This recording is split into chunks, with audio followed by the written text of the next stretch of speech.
Bismillahirrahmanirrahim. Assalamualaikum warahmatullahi wabarakatuh. Alhamdulillahirabbil alamin. Wa bihi nasta'inu ala umuri dunya waddin. Asyhadu an la ilaha illallah wahdahu la syarikalah wa asyhadu anna Muhammadan abduhu wa rasuluh. Allahumma shalli wa sallim wa barik ala sayyidina Muhammad wa ala alihi wa sahbihi wa man tabi'ahum bi ihsan ila yaumiddin. Thumma amma ba'd. Masyarul muslimin yang dimuliakan Allah Subhanahu wa taala, ada sebagian pihak yang memberikan definisi tentang bid'ah dengan segala sesuatu yang tidak dilakukan atau tidak dicontohkan oleh Nabi Muhammad SAW. Definisi ini merupakan definisi yang tidak tepat, yang insya Allah di lain kesempatan kita akan menyampaikan definisi tentang bid'ah secara khusus di pertemuan yang lain. Jamaah yang dimuliakan Allah Subhanahu wa taala, dengan mendefinisikan bid'ah dengan segala sesuatu yang tidak dilakukan atau dicontohkan oleh Rasulullah SAW, itu menyebabkan dampak-dampak negatif yang cukup memprihatinkan. Di antaranya adalah dengan definisi ini banyak hal, banyak perkara yang pada akhirnya dibid'ahkan atau dihakimi sebagai sesuatu yang bid'ah oleh mereka yang sesungguhnya perkara-perkara itu tidak termasuk perkara bid'ah secara syar'i. Mungkin karena perkara itu walaupun tidak dicontohkan oleh Rasulullah SAW secara langsung, tapi perkara-perkara itu atau amaliyah itu sesungguhnya telah ditunjukkan oleh dalil-dalil yang lain. Atau mungkin perkara itu perkara yang masuk pada ranah adat ataupun masalah duniawi yang kita sudah tahu bersama bahwa kaidah al-aslu fil adati al-ibahah, bahwa asal ibadah atau adat itu adalah al-ibahah, adalah sesuatu yang dibolehkan di dalam syariat Islam dan tidak membutuhkan dalil untuk menunjukkan kebolehannya.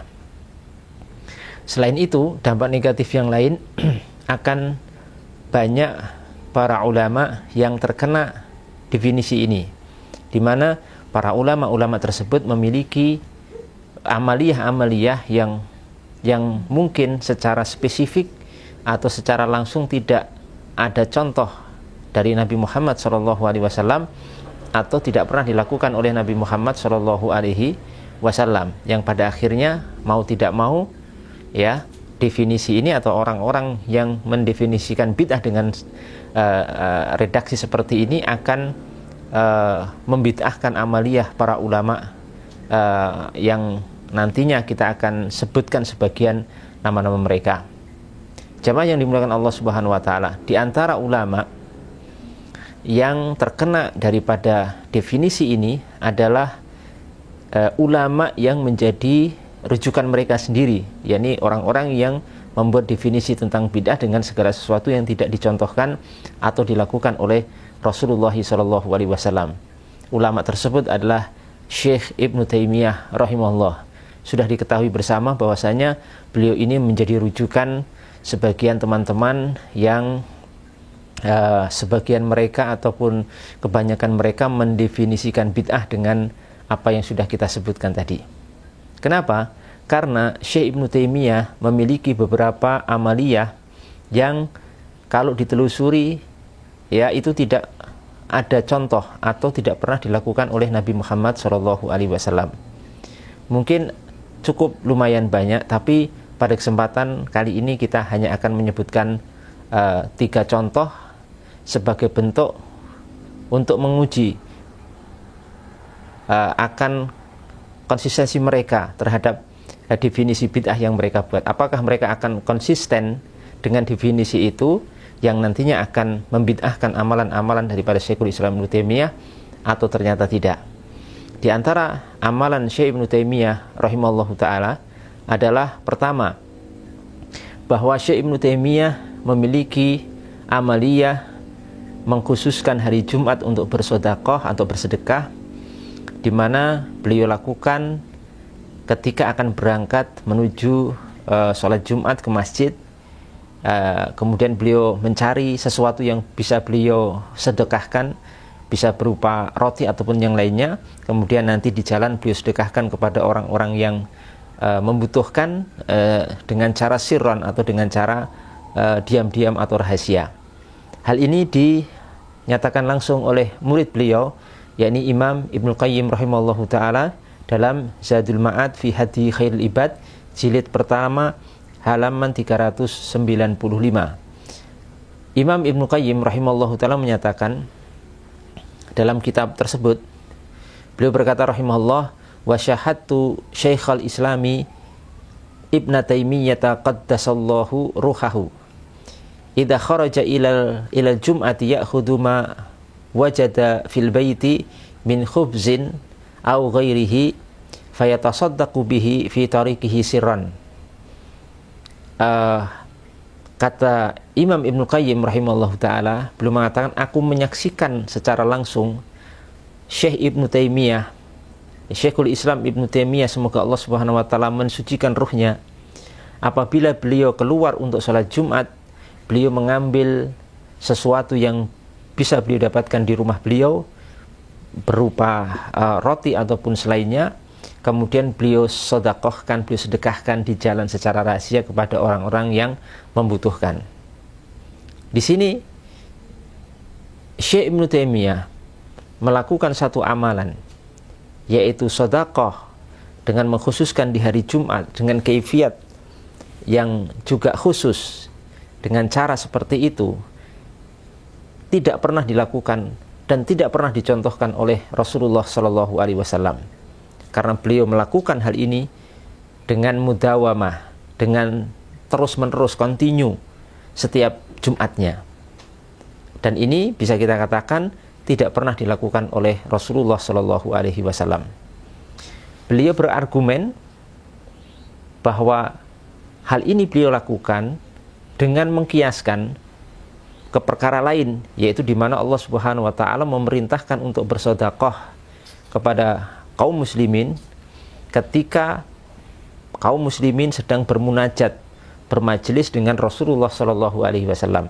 Maka beliau mengatakan masih di kitab tersebut menurut penuturan Ibnu Qayyim rahimallahu taala, bahwa kalau bermunajat kepada Nabi Muhammad Shallallahu alaihi wasallam diperintahkan untuk bersedekah, maka ketika bermunajat kepada Allah Subhanahu wa taala itu lebih aula, lebih utama untuk mendapatkan fadilah.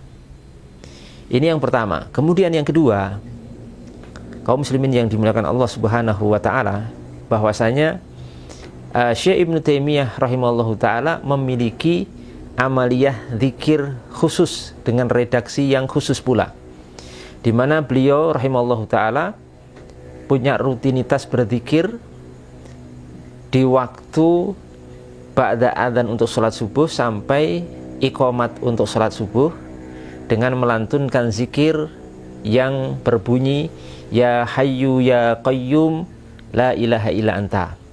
Itu beliau baca sebanyak 40 kali.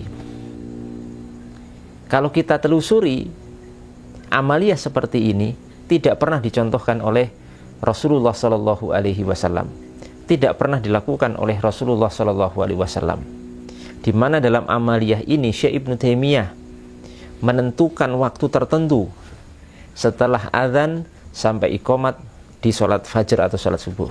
Kedua, beliau memiliki redaksi zikir tersendiri yang sudah kita sebutkan tadi, redaksinya ya hayyu ya qayyumu la ilaha illa anta. Kemudian beliau menentukan pengucapan bilangan zikir ini sebanyak 40 kali. Ini tidak pernah dilakukan oleh Rasulullah. Ini tidak pernah dicontohkan oleh Rasulullah Shallallahu alaihi wasallam. Bahkan Syekh Ibnu Taimiyah menyatakan bahwasanya orang yang melakukannya, maka Allah Subhanahu wa taala akan menghidupkan hatinya. Kita lihat penuturan langsung dari murid beliau, yaitu Imam Ibnu Qayyim rahimahullahu taala dalam kitab Madarijus Salikin jilid 3 halaman 248. Ibnu Qayyim rahimahullah ta'ala menyatakan, wasami'tu Syekhul Islami Ibn Taimiyyah rahimahullahu ta'ala yaqul, man wadhaba ala ya hayyu ya qayyum la ilaha illa anta kulla yaumin baina sunnatil fajri wa salatil fajri arba'ina marrah ahyallahu biha qalbahu. Yang artinya, aku pernah mendengar Syekh Ibnu Taimiyah rahimahullahu ta'ala menyatakan, barang siapa yang kontinu meruntinkan diri mengucapkan ya hayyu ya qayyum la ilaha illa anta setiap hari antara sholat sunnah fajar dan sholat fajar, yang sholat subuh 40 kali, maka Allah subhanahu wa ta'ala akan menghidupkan hatinya dengan zikir itu. Bayangkan, di sini dalam Madarijus Salikin yang jelas langsung diriwayatkan oleh murid beliau, yakni Ibnu Qayyim rahimahullahu ta'ala. Kemudian amalan ketiga, Syekh Ibnu Taimiyah rahimahullahu ta'ala memiliki amalan dan rutinitas khusus, yaitu setiap hari setelah sholat subuh beliau rahimahullah membaca surah Al-Fatihah, dan beliau ulang-ulang terus sampai terbit fajar atau sampai terbit matahari. Ya, mengucapkan, melantunkan, membaca surah Al-Fatihah diulang-ulang terus sampai terbit matahari. Ya, bismillahirrahmanirrahim, alhamdulillahirabbil alamin arrahmanirrahim sampai selesai. Waladhdallin sampai selesai, diulang terus itu surat itu sampai apa? Sampai terbit matahari dari setelah sholat subuh. Ini diriwayatkan langsung oleh seorang ulama murid beliau juga, yakni Imam Umar bin Ali Al-Bazzar rahimahullahu ta'ala dalam kitab Al-A'lam Al-Aliyah, yakni manakib dari sebelah Syekh Ibnu Taimiyah rahimahullahu ta'ala, halaman 38. Imam Umar bin Ali Al-Bazzar mengatakan, wa kuntu muddata iqamati bidimashqi mulazimahu jallan nahari wa kathiran minal laili wa kana yudnini minhu hatta yajlisani ila janibihi wa kuntu asma'u ma yatlu wa ma yadhkuru hina idzin fara'aituhu yaqra'ul fatihata wa yukarriruha wa yaqta'u dhalikal waqta kullahu a'ni minal fajri ila irtifa'i syamsi fi takriri tilawatiha. Kata beliau Imam Umar bin Ali Al-Bazzar, dan saat atau selama aku tinggal di Damaskus, aku senantiasa mengiringi, mendampingi Syekh Ibnu Taimiyah rahimahullahu ta'ala di sepanjang siang dan kebanyakan di malam hari. Dan beliau mendekatkan aku kepada beliau sampai mendudukkan aku di sisi beliau, di samping beliau. Maka saat itu aku mendengar, yakni Syekh Ibnu Taimiyah itu yatlu, membaca, berzikir ketika itu, dan aku melihat beliau membaca surah Al-Fatihah. Beliau ulang-ulang surah Al-Fatihah tersebut sepanjang waktu, ya, dari terbit fajar sampai terbitnya matahari. Ya, dari terbit fajar sampai terbitnya matahari, maksudnya setelah sholat subuh sampai terbitnya matahari. Bahkan di sini zahirnya bahwa Syekh Ibnu Taimiyah waktu itu tidak berzikir bahkan, tapi langsung membaca surah Al-Fatihah. Tidak berzikir, langsung membaca surah Al-Fatihah. Nah, jamaah yang dimuliakan Allah Subhanahu wa taala, dari 3 contoh tadi, amaliyah Syekh Ibnu Taimiyah itu tidak ada contoh dari Nabi Muhammad SAW, dan tidak pernah dilakukan persis seperti itu oleh Nabi kita Muhammad SAW.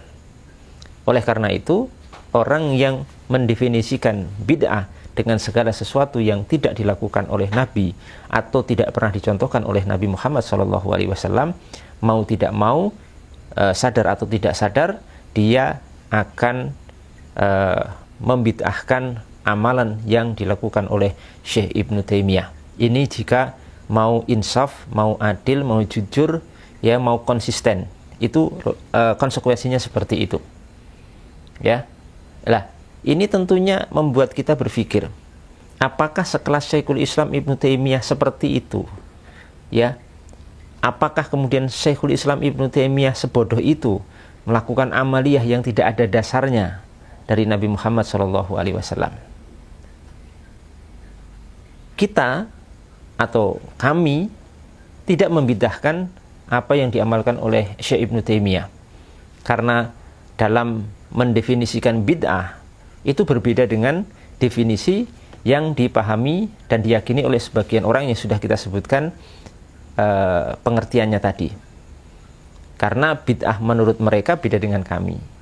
Karena kita meyakini bahwa sesuatu yang tidak dilakukan Nabi atau sesuatu yang tidak dicontohkan Nabi Muhammad SAW itu tidak kemudian dipastikan bahwa sesuatu itu perkara yang dilarang atau termasuk perkara bid'ah, di mana kita tahu, kita pahami satu kaidah yang masyhurah, dan kaidah ini telah disepakati para ulama bahwasanya tarkun Nabi SAW fi'lan minal af'al la yadullu ala man'ihi, bahwasanya sesuatu yang ditinggalkan Nabi Muhammad SAW itu tidak kemudian menunjukkan sesuatu itu terlarang atau tidak diperbolehkan untuk dilakukan. Kemudian bahwa kalau ada sesuatu tidak dilakukan dan tidak dicontohkan Nabi SAW, perlu kita ketahui bahwa perbuatan Nabi atau contoh dari Nabi itu adalah sebagian dalil, tapi bukan satu-satunya dalil. Artinya kadang ada sesuatu yang dilakukan yang diamalkan ya oleh kaum muslimin, oleh para ulama, itu memang tidak dicontohkan oleh Rasulullah Shallallahu Alaihi Wasallam, tapi sesuatu itu memiliki aslu syar'i, memiliki asal syariat, di mana ditunjukkan oleh dalil-dalil lain. Mungkin bisa dalil umum atau mungkin dalil-dalil yang lainnya. Jamaah yang dimuliakan Allah Subhanahu Wa Taala, dengan demikian hal ini menjadi bahan renungan bagi kita, bahwasanya definisi bid'ah yang selama ini diyakini bahkan disebarkan kepada kaum muslimin oleh sebagian orang atau sebagian pihak, atau tepatnya segelintir orang, bahwasanya bid'ah itu segala sesuatu yang tidak dicontohkan oleh Nabi Muhammad atau tidak dilakukan oleh Nabi Muhammad SAW, ini merupakan definisi yang tidak tepat, merupakan definisi yang belum jami' dan mani', belum bisa mewakili definisi bid'ah secara syar'i yang diinginkan oleh Allah Subhanahu Wa Taala dan Nabi kita Muhammad SAW, dan juga dipahami oleh para ulama yang setelahnya. Fa insyaallah di lain kesempatan kita akan sedikit mengupas tentang definisi bid'ah yang tepat seperti apa dan bagaimana kemudian nanti penjelasan dalam masalah itu pada lain kesempatan dan di video yang lain insyaallah taala.